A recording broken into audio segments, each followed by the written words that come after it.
Venom and Eddie must symbiotically join forces once again to take down Cletus Cassidy when he becomes the host of Carnage.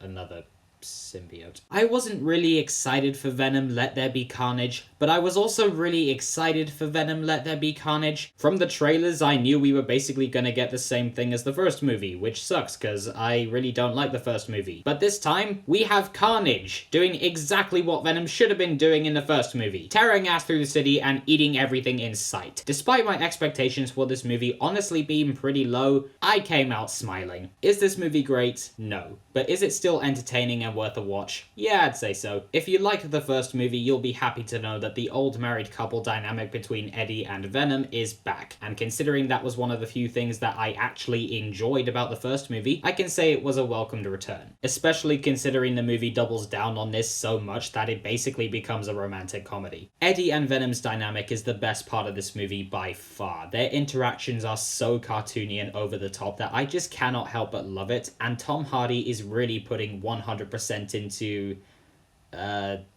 whatever this is meant to be. Tom Hardy's performance is still as strange and over the top as it was, but this film's comparatively goofier and more comedic tone makes this performance feel more at home here. Talking of which, Venom himself looks much better in this movie than he did in the first. When I see Venom standing amongst a crowd of people climbing and jumping on and off rooftops and so on, it actually feels like he's a physical entity in that world. I would definitely say the same for Carnage. Carnage looks great. I love his design, he looks really scary and threatening, and the movie actually, lets there be carnage. Some of my favorite scenes are just Carnage tearing through places and just wreaking havoc. Granted, I do wish it was gorier because I do feel that the extra brutality would have made him feel more tangible as a threat and possibly make Mortal Kombat look like Paw Patrol, but on their own, the scenes where Carnage is just wreaking absolute destruction and havoc are pretty fun. I thought Woody Harrelson did a pretty good job as Cletus Cassidy, but unfortunately he doesn't have a lot to work with. We do get some backstory for his character, but he isn't given much beyond that, and the movie definitely misses the opportunity to flesh out his relationship with Carnage. If the movie had done that, they could have had a really good contrast to Eddie and Venom, aside from the fact that one's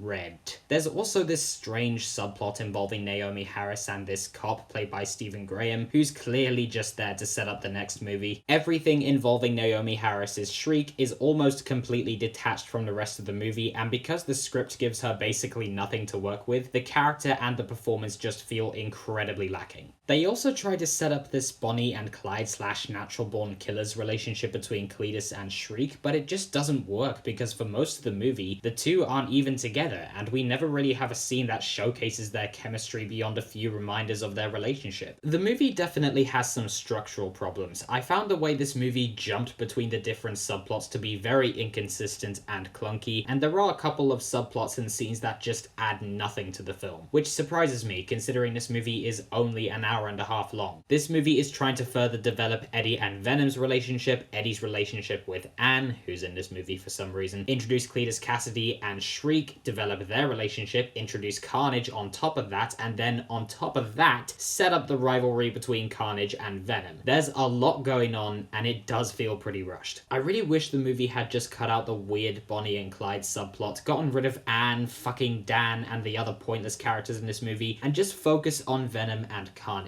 Have the movie be about them just tearing ass through the city and kicking each other's asses. That would have been awesome. And that does kind of exist in this movie. When Eddie and Venom are on screen together interacting with one another, it's honestly really entertaining, and I like the fact that this movie further explores the conflict between these two. It makes their dynamic way more fun. They also do a lot of clever things in terms of physical comedy. The symbiotic relationship between Eddie and Venom is used to great effect. When Carnage is on screen being a psychotic badass, it's awesome. He's killing people left and right, and it's actually kind of scary and cool. It's just when the movie cuts to Michelle Williams, fucking Dan, or Shriek, who honestly add nothing to the movie and don't need to be here whatsoever. Whenever the movie cuts to those characters, it comes to a grinding halt. Had they cut that stuff out of the movie and just focused on Venom and Carnage, perhaps this movie could have even been great. Yes, the movie is overstuffed, rushed, and there are some story and character decisions that don't make any sense, but I'd be lying if I said I didn't enjoy myself. The comedy is actually really funny this time around. Many of the jokes did actually hit. It doesn't take itself seriously in the slightest, and it's all the better for it. I also thought that the action was considerably better this time around. Director Andy Serkis definitely improved upon the first film's action sequences. I can actually see what's going on, and the action sequences do feel a lot more brutal and visceral despite the PG-13 rating. Despite how goofy and corny this movie really is, I do respect it simply because it knows what it is and it embraces it. It's a very goofy romantic comedy with some pretty cool action sprinkled in between, and while not everything works, it's pretty enjoyable. Do I still wish we could have gotten a Venom movie that was darker, grittier, and gorier with a version of the character that closely resembled the one depicted in the comics?